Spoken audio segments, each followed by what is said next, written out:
Ini kita akan kembali ke Malang, Jawa Timur untuk mengupdate informasi terkini seputar persiapan keberangkatan pemakaman jenazah Kiai Haji Hashim Muzadi.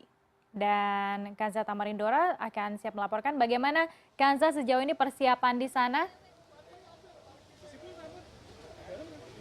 Ya, selamat siang Lady dan Anissa. Sebentar lagi atau sekitar setelah ibadah sholat duhur pukul 13 siang nanti, jenazah dari Kiai Haji Hashim Muzadi akan diberangkatkan dari rumah duka yang juga menjadi satu dengan Pondok Pesantren Al-Hikam di Malang menuju Lanut Abdul Rahman Saleh dan nantinya akan diterbangkan ke Pondok Pesantren Al-Hikam 2 yang ada di Depok melalui Abdul Rahman Saleh Malang menuju ke Bandara Halim Perdana Kusuma Jakarta. Saat ini ribuan pelayat masih memenuhi pondok pesantren dan juga rumah duka, dan sholat jenazah juga masih terus berlangsung hingga nanti ba'da sholat duhur. Dan hari ini baru saja juga hadir Wali Kota Malang didampingi oleh Wakil Wali Kota yang turut menyampaikan bela sungkawa serta duka cita. Jika kita flashback ke belakang, Lady dan Anissa, memang selama sekitar 3 hari sejak hari Sabtu hingga Senin, Kiai Haji Hashim Muzadi dirawat di Rumah Sakit Lafalet karena sakit. Informasi yang saya dapat dari Ketua Perpustakaan serta informasi Pondok Pesantren Al-Hikam, ini almarhum merasa kelelahan sehingga harus dilarikan ke ruang ICU Rumah Sakit Lafalet yang ada di Malang. Selama 3 hari sejak hari Sabtu hingga hari Senin, almarhum berada di Rumah Sakit Lafalet untuk mendapatkan perawatan intensif. Namun pada hari Senin, tepatnya pukul 15 sore, beliau almarhum Kiai Haji Hashim Muzadi meminta untuk dipindahkan ke rumah meskipun harus tetap melakukan atau menjalani perawatan intensif didampingi dengan dokter. Beliau secara khusus meminta dipindahkan ke rumah karena ingin dekat dengan para santrinya di Pondok Pesantren Al-Hikam. Kemudian baru saja kemarin hari Rabu, Presiden Joko Widodo didampingi dengan Ibu Negara Iriana beserta rombongan tiba di Bandara Abdul Rahman Saleh Malang untuk menjenguk Kiai Haji Hashim Muzadi di kediamannya yang ada di belakang saya ini. Kemudian pada pagi tadi pukul 6:15 Kiai Haji Hashim Muzadi telah dipastikan meninggal dunia.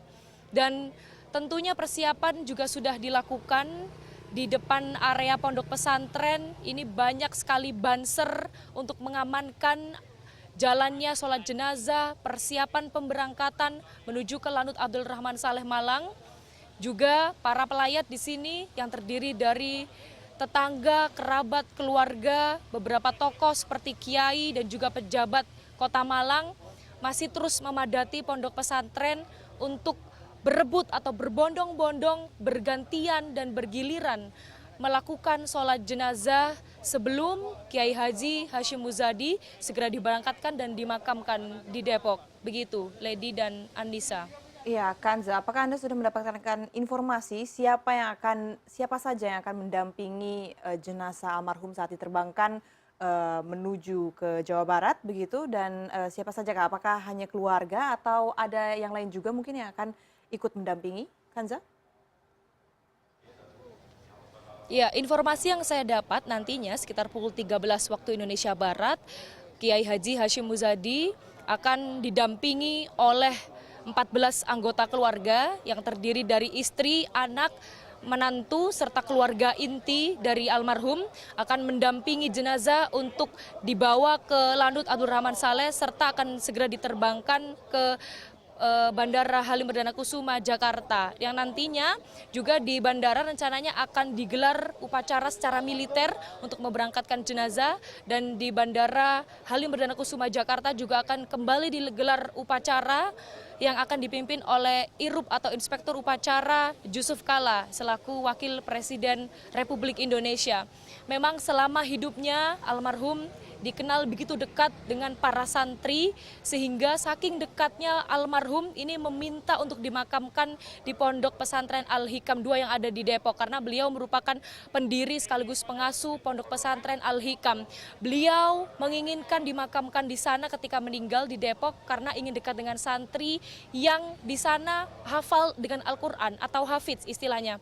Dan selain dekat dengan santri, beliau juga toleransi sekali terhadap berkerukunan umat beragama, mengingat beliau juga kini menjadi salah satu dari 9 presiden WCRP, yaitu World Conference for Religion on Peace, yang merupakan organisasi lintas agama yang berisi tokoh-tokoh berbagai agama yang ada di dunia untuk menciptakan perdamaian dunia. Nah, selain beliau menjadi presiden, salah satu dari 9 presiden WCRP, beliau juga sampai saat ini sejak tahun 2015 lalu menjabat sebagai anggota Dewan Pertimbangan Presiden dan juga pernah menjabat sebagai Ketua Umum Pengurus Besar Nahdlatul Ulama sejak tahun 1999 hingga 2010.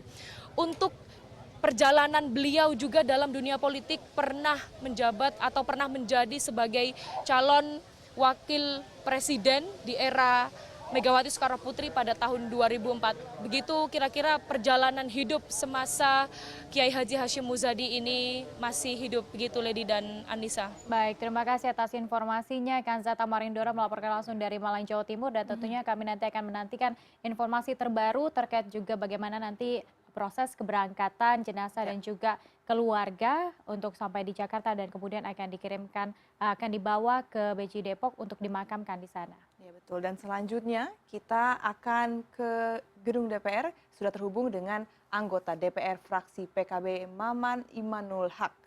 Selamat siang Pak Maman. Pak Maman, tadi kita sempat Selamat siang. Ya, selamat siang Bapak. Tadi kita sudah sempat berbicara dan mengenai Bapak almarhum Kiai Haji Hashim Muzadi dari sudut pandang Pak Mahfud MD, dan beliau sudah menyatakan banyak sekali kenangan-kenangan yang bisa diingat dari sosok almarhum. Bagaimana dengan Bapak sendiri? Apa yang paling diingat dari sosok almarhum Kiai Haji Hashim Muzadi? Ya, pertama-tama saya sebagai Wakil Ketua Fraksi Partai Kebangkitan Bangsa dan sekaligus juga Ketua Umum Lembaga Dakwah PBNU sangat berduka cita atas wafatnya Kiai Hashim Muzadi. Nah, yang kedua, ada dua hal yang selalu kami ingat dari sosok Pak Kiai Hashim Muzadi. Yang pertama adalah sangat jarang orang yang meniti karir, menghabiskan seluruh energi kehidupannya untuk membesarkan satu organisasi keagamaan yaitu Nahdlatul Ulama seperti yang dilakukan oleh Kiai Hashim Muzadi. Beliau meniti karir dari bawah, bergulat dan bergumul dengan masyarakat Nahdiyin sampai akhirnya mencapai puncak sebagai Ketua Umum Pengurus Besar Nahdlatul Ulama. Itu membuktikan bahwa dedikasi, loyalitas, serta kecintaan atas upaya transformasi dan perdamaian yang dilakukan oleh Pak Hashim menjadi contoh bagi kami di tengah begitu banyak orang yang gampang loncat, gampang bosan, dan kadang-kadang meninggalkan tanggung jawabnya. Yang kedua, kami sangat kehilangan Kiai Hashim karena beliau adalah orator yang handal, komunikatif, tapi sekaligus humoris. Dan beliau pun adalah orang yang mampu untuk setia mendengar. Kami termasuk anak-anak muda sering senang curhat lalu ngobrol berbagai hal dengan beliau. Jok-jok yang menarik penuh makna beliau ungkapkan baik di ceramah-ceramahnya atau dalam keadaan sehari-hari. Saya pernah berdua mengadakan ceramah di satu pesantren di Kediri. Lalu beliau mengatakan, bahkan beliau katakan kembali waktu dia ceramah di istana. Dia bilang, Kang Maman, hari ini banyak orang yang mengkafirkan orang Islam. Padahal dulu para wali, para kiai itu mengislamkan orang-orang yang non-muslim. Itu dia katakan sambil canda dan semua orang tertawa. Dua hal itu yang membuat kami kehilangan kepada sosok Kiai Hashim Muzadi. Ya, Pak, lalu kemudian apakah juga dalam ketika masih berkomunikasi ada pesan-pesan yang paling Anda ingat begitu terkait juga kondisi umat beragama di Indonesia dan juga yang dipesankan untuk tokoh agama. Iya, ketika beliau jadi Watimpres dan kita tentu sering datang ke Watimpres untuk mendiskusikan soal toleransi. Kita tahu hari ini ada kelompok-kelompok intoleran dan radikal yang terus menebar kebencian atas nama agama, yang terus menjadikan mimbar-mimbar dakwah menjadi mimbar fitnah dan memecah belah. Beliau mengatakan, pertama, terus kita harus berjuang secara militan, menguatkan militansi kita untuk menyebarkan Islam yang moderat, Islam yang toleran, Islam yang menghargai perbedaan. Musuh kita, kata beliau, itu bukan orang yang berbeda, tetapi kebodohan dan kemiskinan. Yang kedua, beliau selalu mengatakan, jangan lupa untuk terus membaca, karena sungguhnya the leader is the reader. Calon pemimpin ke depan adalah orang-orang yang mampu membaca, termasuk membaca realita. Itu yang beliau katakan berkali-kali. Termasuk ketika datang di satu pondok pesantren di mana saya belajar, yaitu di Baitul Arqam di Bandung. Beliau katakan kalau mau jadi pemimpin, jadilah orang yang mampu membaca zaman, mau bersilaturahmi dengan kiai-kiai dan mengambil kearifan dan nilai spirit, values perjuangan para kiai, dan jangan lupa untuk membangun sinergi. Nasihat-nasihat yang tentu akan abadi karena keluar dari hati yang suci dan pengalaman berpuluh-puluh tahun bergulat dan bergumul dengan kehidupan dakwah ala Nahdlatul Ulama, yaitu dakwah yang moderat, tolerans, damai, dakwah yang ingin mempertahankan Pancasila dan NKRI. Baik, terima kasih Pak Maman Imanul Haq yang sudah bergabung bersama kami di After 10 dan tentunya kita doakan bersama atas kepergian dari Kiai Haji Hasyim Muzadi dan juga semoga keluarga ini dikuatkan ya. Iya.